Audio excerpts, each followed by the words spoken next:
Today on Take 30 News, we'll take a look at the Community Faith Walk hosted by the West Point Police Department. And the West Point Clay County Arts Council presents a new play. Then Oktibbeha County's low voter turnout and its national impact. Your Take 30 News starts right now.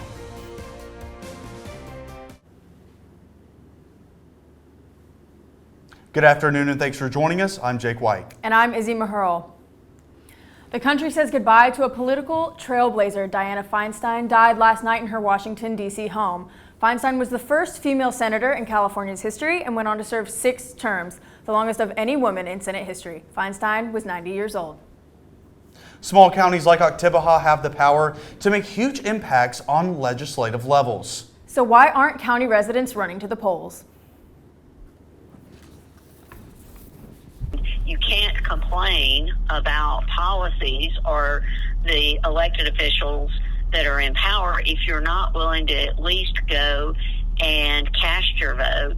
According to Politico, only about 37% of Oktibbeha County residents voted in the 2020 general election. I had the opportunity to speak with the election attorney for the Mississippi Secretary of State, Laura Courtney, on her opinion on why the percentage is so low. I know that a lot of voter apathy can be traced to distrust. And I think a lot of that stems from some of the reporting and everything that occurred in 2020. News coverage of the 2016 and 2020 general election has continued to affect the public's relationship with media on the local and national level. Laura Courtney wants to ensure citizens that elections in Mississippi are more secure now than ever. One of the changes that we made in Mississippi is that all but 3 counties now are paper ballots. They scan those, and the results are still recorded, electronically, but it's a secure electronic. It's not connected to the internet or anything. And also, in order to keep our elections safe and secure, the Secretary of State has mandated that all elections from here on out be on paper ballots.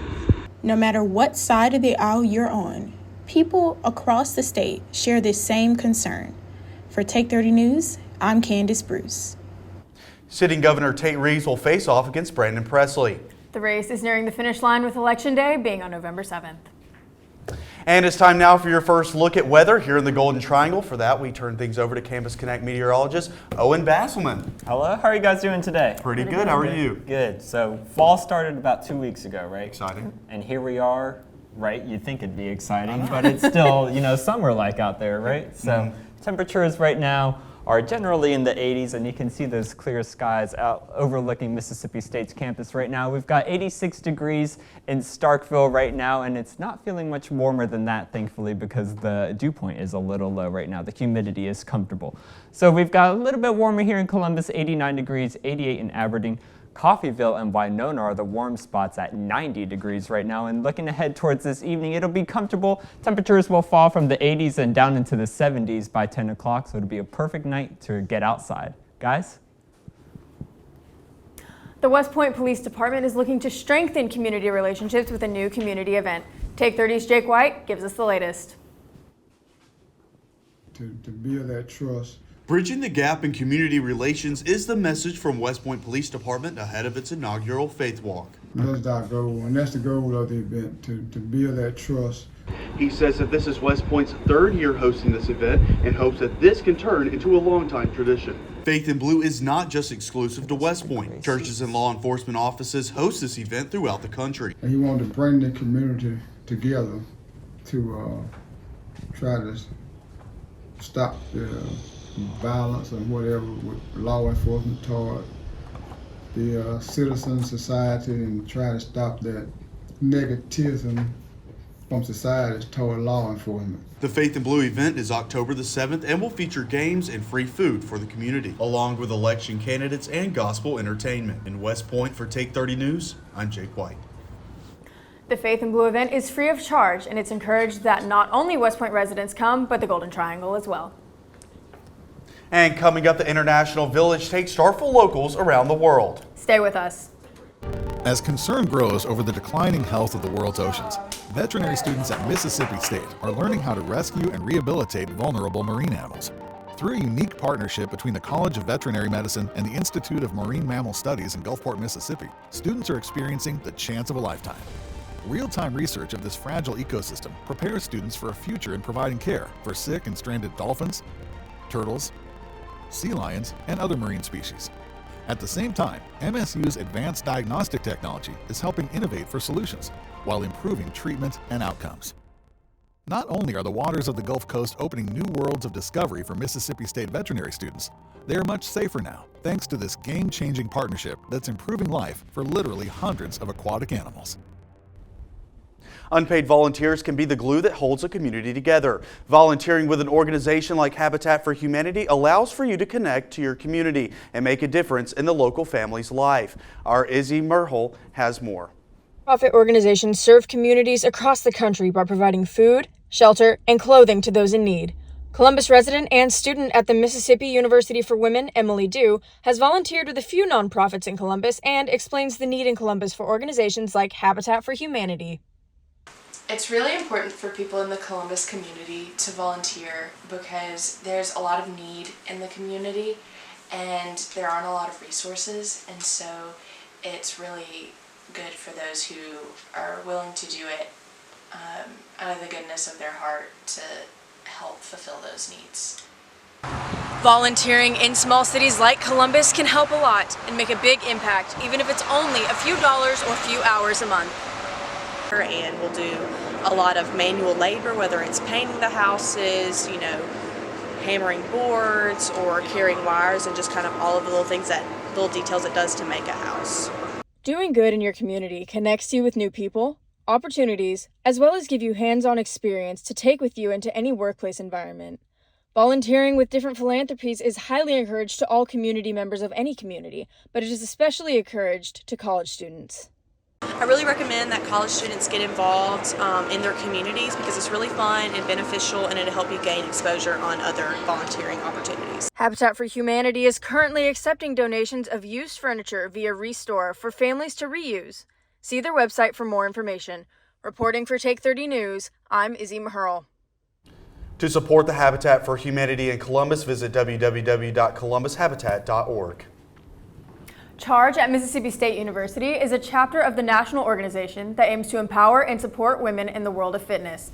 Their weekly workouts are a way to provide a comfortable environment to women that may not feel comfortable in the gym and show them that fitness can and should be fun. The location of the workouts may change each week, but Charge still meets every Wednesday to get their weekly workouts in. And residents flooded the Cotton District for the 2023 Cotton District Arts Festival. Our Olivia Beck has more on this longtime annual tradition. The Starkville Area Arts Council hosted the Cotton District Arts Festival last Saturday. It included a variety of booths, and the International Village transported locals to other countries without requiring a passport. They can just travel in Starkville, and then they will see the different culture of the food of different parts of the world. Like they have the Philippine food, the Iranian, the Russian.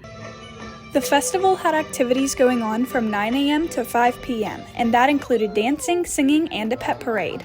There were several tables in the International Village displaying cultural artwork, including tables for Iran, Indonesia, and the Philippines. They hear so many bad things about Iran, and it's all about the government and the problems with Iran. But the other side of Iran is a country full of culture, full of handcraft. The International Village at the Arts Festival is an enduring reminder that locals don't have to take a trip overseas to learn about different cultures. This is Olivia Beck with Take 30 News. The International Village is one of 4 featured at the Arts Festival, and they add new displays every year. So every year, regulars can go back and learn about a new country. And coming up, Owen Basselman is in the studio to give you a weather preview heading into this weekend. Don't go anywhere. Discovery. It tells our history and determines our future. At Mississippi State University, we're digging deep, unlocking an understanding of our past, validating it. Middle East exploration by faculty and students is uncovering evidence that unravels ancient mysteries. Scholars have long thought of the biblical kings David and Solomon as mythological figures. Our research offers evidence that supports their existence, boosting MSU into an international league of experts on archaeology. Now we're changing the way people think about the past, opening up new possibilities of understanding for future generations. Digging deeper, learning more. When it comes to making the world a better place, it's all in the numbers at Mississippi State University. Our big data science researchers are creating astonishing new algorithms to model human behavior and consumer activity to identify anomalous purchasing patterns. Interpreting the data creates heat maps that can signal fraudulent activity and even predict likely cybercrime locations and perpetrators. And as the only academic institution to team with a state-level DHS agency in the study of transactional data of the Supplemental Nutrition Assistance Program, MSU is helping prevent misuse while ensuring that benefits are being used as intended. These successes are opening doors for similar research partnerships with banking, insurance, credit card, and other data-intensive industries, leading to consumer confidence in online and other transactions. Making numbers count. Mississippi State University.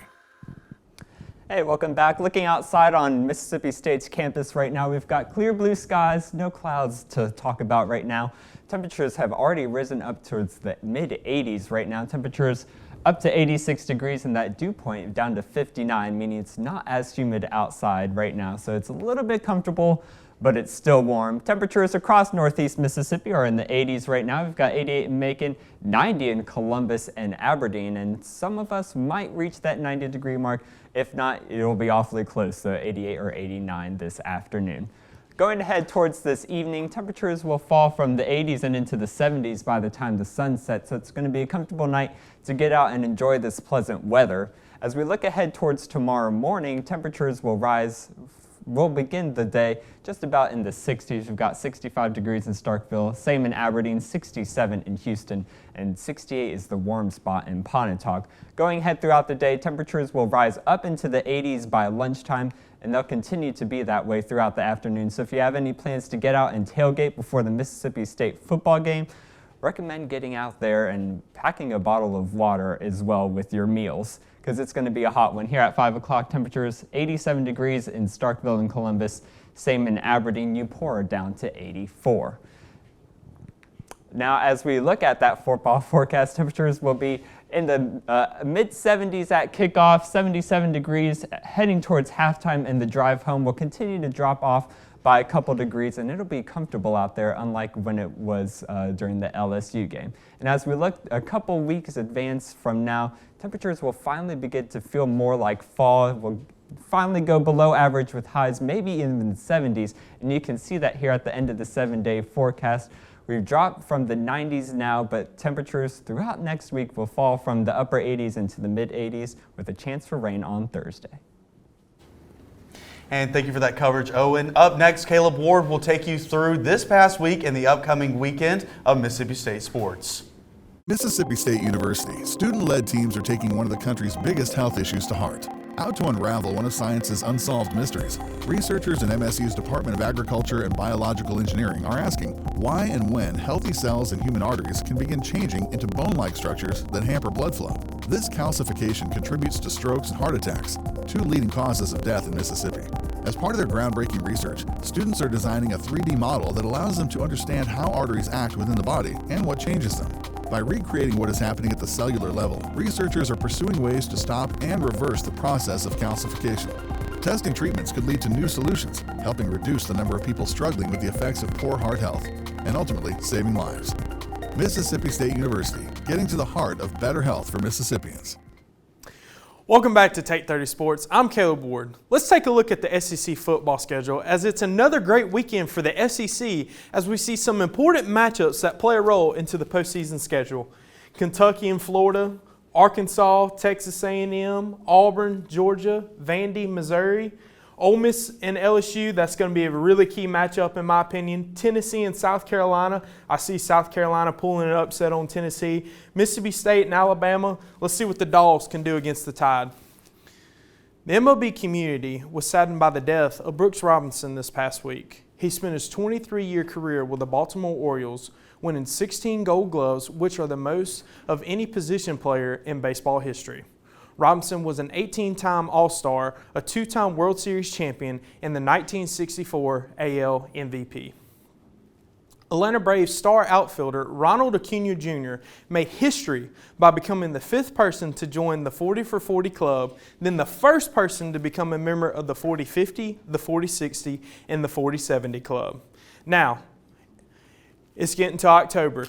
MLB baseball playoffs is about to happen. As we have the standings right here, Baltimore has the best record in the AL division, Atlanta the NL division. Dodgers have already clinched their division, so has Minnesota, but we have a key matchup right here as Houston and Texas are fighting for that #1 spot in the West, and then you have Miami and the Chicago Cubs half a game from that last wild card spot. So it's going to be really interesting as the final regular season matchup is this Sunday. The Miami Dolphins became just the 4th team in NFL history to score 70 points in a game. That's crazy. I hope you had them on their fantasy team. Starkville High beat Oxford High 33-13 to keep the Little Egg Bowl trophy here in Stark Vegas. They host Greenwood tonight at 7. MSU Volleyball won their home opener against Alabama and host number 12 Tennessee tonight in a big matchup. They will travel to LSU this upcoming Sunday. Maddie Anderson and the MSU Soccer Bulldogs have lost their last 2 SEC games and hoping to bounce back with a win tonight against Tennessee. Stick around as we'll talk more about Take 30 News after the break. The sense of place. We all have it. Often grown from deep roots in small-town communities. At Mississippi State University, our Carl Small Town Center is strengthening these ties. With nearly 40 years of making a difference, we're revitalizing communities into welcoming places to work, live, and congregate. By weaving together the best pieces of our past with modern technology and amenities, we're creating the hometowns of the future. Places where lifetime memories can be made, where you have all the things you need, along with all the things you want. Through partnerships with our communities, we're identifying improvement opportunities, recommending paths forward, and creating the plans for a better tomorrow. Many Starkville Academy band members hope to join the famous Maroon Band after high school. And sometimes they come to campus to work with current band members. Our Tommy West has the inside look. Camaraderie within student organizations. But once these students reach college, it's hard for many to find ways to stay connected to these groups. But at Starkville Academy, the band members tend to stay connected even with strenuous college curriculums. Head Director of Bands, Haley Harper, explains why she believes her band members continue with band at Mississippi State. I get 8 years with my students before they go to college band, and I think that better prepares them for college band than if they just had 4 years marching in a normal public school setting. Nothing wrong with that, but I think that's actually an advantage that we have, is that they have a little bit more experience with marching. Starkville Academy currently has 12 members in the famous Maroon Band, one of which is a drum major for the band. This may not sound like a lot, but nearly 92% of graduating members choose to move to college band, one of the highest percentages among bands in Mississippi.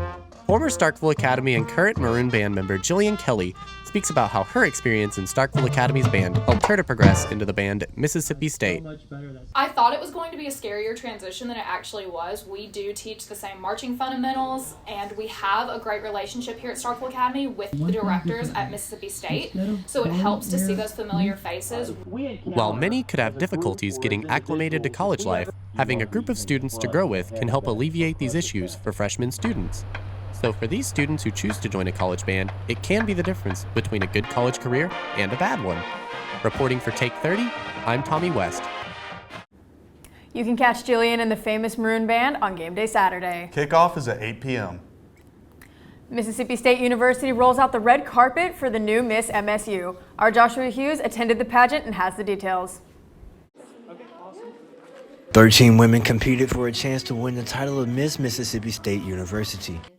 I'm actually currently working on our judges' binders to make sure they have all of our delegates' information as well as their score sheets and itinerary for the day. So we really just make sure that everybody has everything prepared for the day of the competition. Each contestant was showcased in categories like talent, fitness, and on-stage questions. They also had the chance to highlight their personal community service initiatives. Taylor Robertson is the pageant coordinator, and she says putting on an event like this wouldn't be possible impossible without a little help. We get a lot of help from event services, and we are so thankful for all that they do during our rehearsals and the night of the show, helping us with all of the audio, visual, and lighting. Morgan Nelson is the 65th Mississippi State University winner. As well as prizes and sponsorships from our partners is delegate number 11. As a woman, I am super excited to have been given the opportunity to represent Mississippi State University this year, 2024, during my reign, and I'm so excited for further events, different appearances, and even the Miss Mississippi competition this summer in 2024. Robertson says that Miss Mississippi Preliminary offers contestant scholarships, volunteer hours, and community service options. Nelson will go on to compete in the Miss Mississippi pageant. For Take 30 News, I'm Joshua Hughes.